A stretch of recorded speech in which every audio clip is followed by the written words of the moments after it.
Good morning, America in distress. We are America in distress.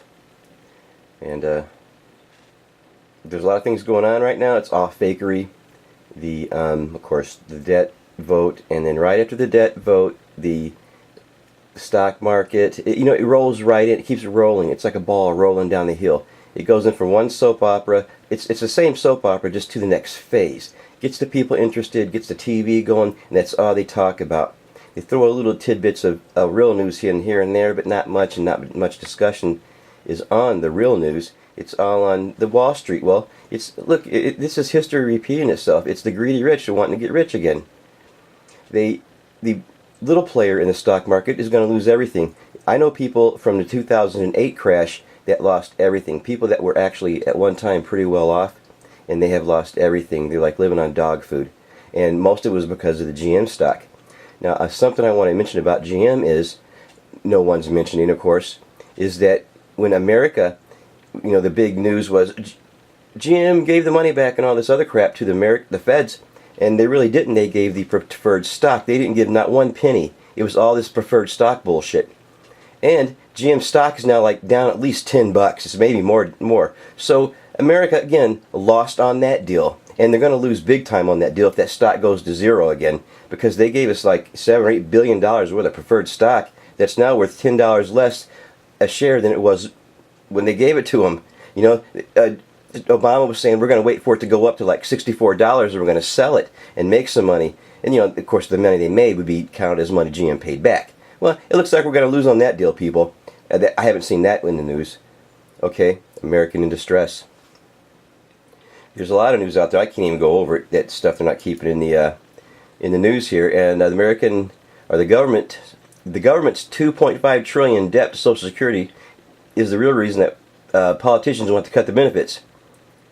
Because we borrowed 2.5 trillion in the Bush years, and we don't want to pay it, and the government doesn't want to pay it back. That's the real reason why they want to take money off the Social Security and probably the other Medicare and all other stuff too. The thing is the given fact that much of the surplus revenue from 1983 payroll tax hike ended up in the pockets of the super rich in the form of income tax cuts, and this guy is proposing a tax to recoup the money from Social Security. I think Bush should just write a check. Bush should just get out the checkbook and write the check for 2.5 trillion, and then maybe we won't arrest him. And this is something that a guy sent me, and I can't remember. I got to go through my email. I'll answer all those emails from YouTube soon. I can't promise when, because when I'm not too busy, I'm too lazy. But Libya, you guys, they bombed that damn pipeline, that water pipeline that they've been keeping their hands off for a long time. There's all kinds of stuff on, all kinds of news. And the thing is, I guess now it's going to really disrupt the water supply. Now we have people starving in Africa. It was Gaddafi's plan to feed and water the entire continent of Africa, you guys. He was going to take care of the Muslims. He was going to green up Libya and the north area of Africa there, so he could grow crops and food, and he was going to supply Africa.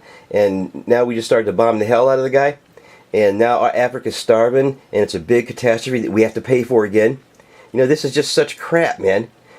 Just such incredible crap. Colonialism. They want to rule the world. These few people. Obama. This is last year, September last year. America's largest arms deal ever made with the Saudi Arabians. Why is this out of the news, man? This was in the news for maybe 10 minutes. And expected to have sell the aircraft. The aircraft, they're going to make Saudi Arabia by now should be the biggest doggone air force in the Middle East, even surpassing Israel. And this was an all $60 billion deal that Obama, the largest arms deal ever made, ever in the history of America. Obama did it. How come, the thing is, look at this. Obama pushes largest ever Saudi arms deal while Congress in, massive arms deal, Saudi arms deal. This is just freaking crazy. Now, we have a lot of stuff going on. We got flooding, we got droughts. The whole world there's a veil over the world right now. The whole world is just coming unglued, and the reason is we are in decay.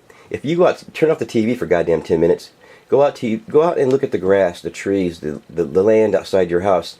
To look at it, everything's decaying rapidly. The water, everything's beautiful. I go to a very beautiful place nearly every day. But if you look close, if you look at the underlying structure of everything, everything is simply decaying. Let's go back to American in Distress picture here. Americans in distress. And the reason is, here, I got the solution, man. I got the solution. Now, I believe there's a cosmic event coming because it's biblical. You know, I believe that we are in times of great upheaval, and the Bible calls them birthing pains. Okay, birthing pains. We're in those right now. Now, how we can actually get out of this whole thing is very simple. We stop abortions, number one. I know people are not going to like that, but we have to stop murdering the children, because you know the Yahweh says, "Don't give your children over to Moloch," and that's what we're doing when you give an abortion. And don't think you're not guilty. We are all guilty by simply association. We are guilty by just being here and letting it happen. We are guilty. So you're guilty of murder 5,000 times a day, people. Everybody in the country is. Everybody in the world is. More than that, because there's tons of abortions in England and all that. And plus the day after pill, there's just we're killing babies wholesale. And then we have to stop the wars. And then we have to stop selling weapons. And then we have to, promoting wars and killing and murder. We can't promote that anymore. And we have to start being a more benevolent society towards everybody. And, of course, that's never going to happen. But that would change the world, because we're doing evil in the eyes of God. Let's read the Old Testament. Evil in the eyes of God. And at a point, it goes on for a generation, for another generation, and God just sitting there patting his foot. And the thing is, and then finally he just does something about it. And we are going to have something done about it. It's coming. We could change it if we wanted to, but nobody will want to. There's too much money involved, too much money being made. And now it's basically just a personal decision of what you're going to do personally. As a whole, we are screwed. But it's time for a personal decision. Anyway, this is going too long, and I just wanted to throw some stuff out there this morning. It's a rainy morning here in Michigan. The sun's not up yet. And best time for me to make a video, but I'm always busy this time in the morning. For right now, this is Duck Out.